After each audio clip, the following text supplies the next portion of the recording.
You almost buy it. That's where this starts. Not with a breakthrough, not with a plan, but with a thumb hovering over a checkout screen at 11:42 p.m. on a Tuesday. A $280 jacket. You don't even need it. You just saw someone wearing it earlier today, someone whose life looked slightly more put together than yours.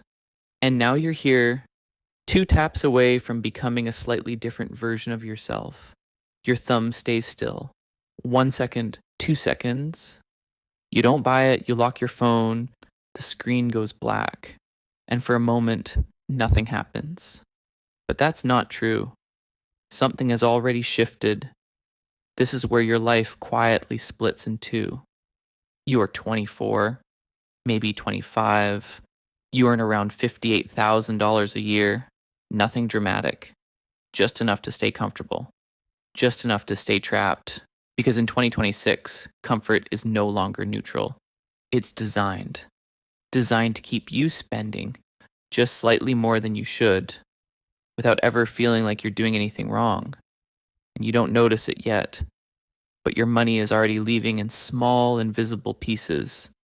Food delivery you didn't plan for, subscriptions you forgot to cancel, impulse purchases that felt reasonable at the time.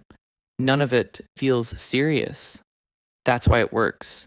Then you see it clearly for the first time. Not because someone told you, but because you pause, really pause, and ask a simple question. Why am I buying this? And there's no real answer, just a feeling. A feeling that if you don't, you're slightly behind. That's the moment. The first silence. You don't announce anything. You don't tell anyone. You just do something boring. You open a spreadsheet, not an app, a spreadsheet. Because apps are designed to make spending easier. Spreadsheets are not. You write down income, rent, subscriptions, debt, spending from last month.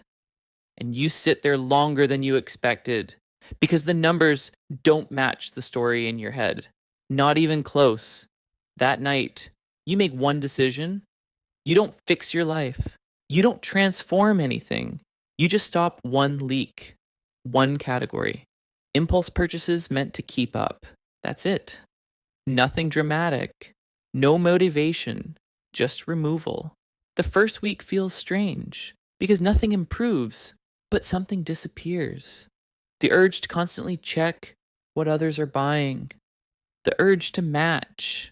The urge to justify spending emotionally. People don't notice because nothing visible has changed. That's the point.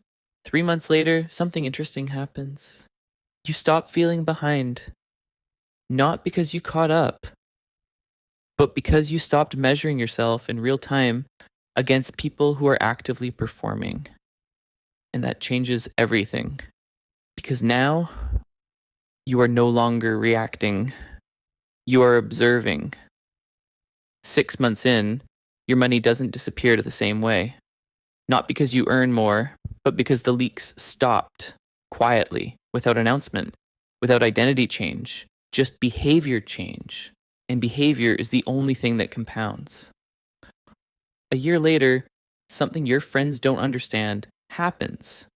You're still the same person, same job, same lifestyle, same conversations, but you are no longer financially reactive.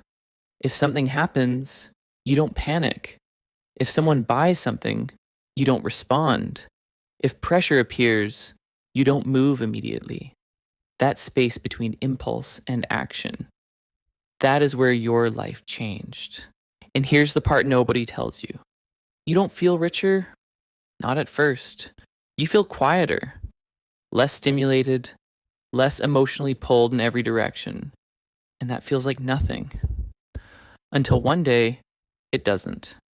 Because a year later, you realize something simple. You're no longer buying things to fix emotions. You're no longer spending to keep up with people who don't affect your life. And you're no longer reacting to a system that benefits from your reaction. You didn't become wealthy yet, but you stopped becoming poor on autopilot. And that is the real moment. Not when you earn more, not when you invest perfectly, but when spending stops being emotional. The day you stop buying to impress people is the day your life stops being designed by them. Quiet, stable, untouched by the noise. That's how wealth actually begins.